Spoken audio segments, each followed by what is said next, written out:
So this is a poll that I must admit surprised me. This took me by surprise here. This is in The Hill. 52% say Trump should be charged for urging supporters to march on the Capitol. Wow.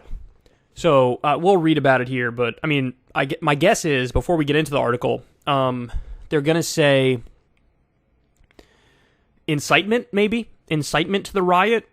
Because he did say something. I'll actually show you the video in a second of the stuff he said before the riot happened. So I guess that's the argument they make, but that's in order to win on that charge, it's a very specific thing, and the bar is kind of high for incitement of a riot. So I don't know if it'll reach that bar. I'll play the video for you. You guys can determine what you think. Maybe not even in a legal sense, but in like a, whatever, more abstract sense, if you think he bears some serious responsibility for what happened. So anyway, let's see what they say here. Just over half of the respondents in a new poll say former President Trump should be indicted for encouraging his followers on January 6, 2021 to march to the Capitol, where a mob stormed the building, but was ultimately unsuccessful in overturning the 2020 presidential election results. In the Washington Post ABC News poll released on Tuesday, 52% of respondents said that Trump should be charged for his role in the Capitol riot, in comparison to 42% who said that he should not be charged, and 6% who had no opinion.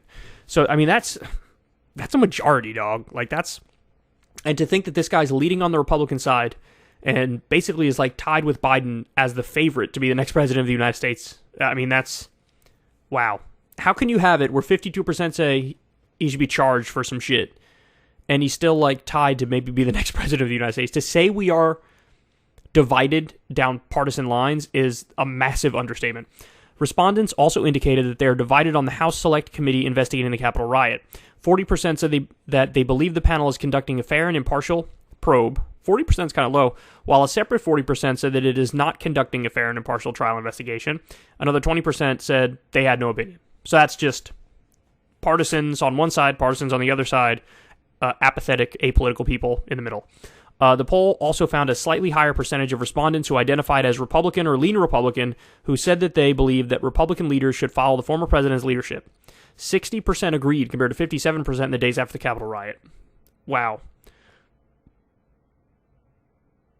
So, more people now say Trump should be the leader of the Republican Party than they did right after the riot. So his number went up a little bit. Wow. Only 34% of Republicans and Republican leaners polled said that they believe Republican leaders should take the party in a different direction. Only 34%, down from 35% when last polled in January 2021. The poll's results come just over a month before the House panel is set to hold its first public hearing, slated for June 9th. Committee Chairman Benny Thompson told reporters last week that there would be 8 hearings during the month with a mix of daytime and primetime hours. They're turning this shit into like literally just a TV show. Like, that's what it is. I'm sure it's going to get some good ratings. The panel said in a court filing in early March that it had a good faith basis for concluding that the president and members of his campaign engaged in a criminal conspiracy to defraud the United States. The Washington Post ABC News survey was conducted from April 24th to 28th, 1,004 adults polled. Okay, 3.5% margin of error. All right, so what did he say? What did Trump say? It's amazing that you have some numbers in there that are strong for Trump, but then you have this headline, which is 52% say he should be charged for urging supporters to march on the Capitol. So here's what he said. This is like the key portion of what he said. Now it is up to Congress to confront this egregious assault on our democracy. And after this, we're going to walk down, and I'll be there with... The egregious assault on our democracy of holding an election and my opponent won.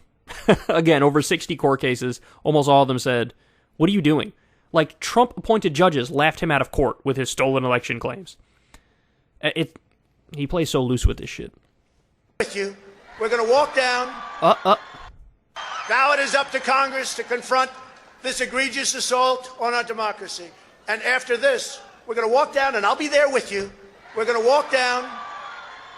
We're going to walk down. Anyone you want, but I think right here we're going to walk down to the Capitol, and we're going to cheer on our brave senators and congressmen and women, and we're probably not going to be cheering so much for some of them, because you'll never take back our country with weakness. You have to show strength, and you have to be strong. There may have been other parts, too, in the speech where he says you have to fight.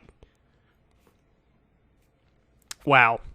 So that is him in no uncertain terms trying to use public pressure to force Mike Pence to reject the results of the election, which Mike Pence had told him behind the scenes, I'm not going to do that. And Mike Pence was talking to a conservative legal scholar who he had been asking questions all along. And the conservative legal scholar was like, what are you, crazy? No, he lost the election. Like, Mike Pence doesn't even have the authority to say, I declare I don't accept this. It's just like a symbolic thing that they go through. And Trump was convinced by a bunch of maniacs that, no, Pence has the authority to not accept the results of the election. And so they butted heads behind the scenes, Pence and Trump. It led to their, split up, basically.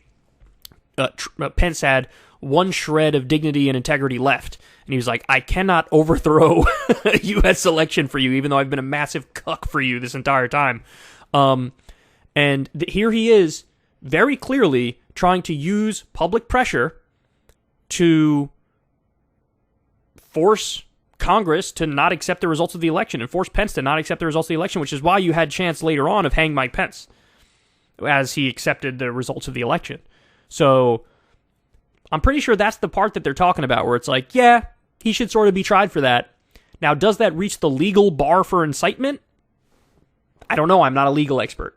I mean, certainly in an abstract sense, he bears some moral responsibility for it, an ethical responsibility for it, because clearly he wanted the chaos to happen to some degree, and he waited a long time before he said anything against it, and he spoke out of both sides of his mouth. I understand why you're mad. The election was rigged. It was terrible, but please go home. It was like one of those things. So I don't know if he covered his tracks enough.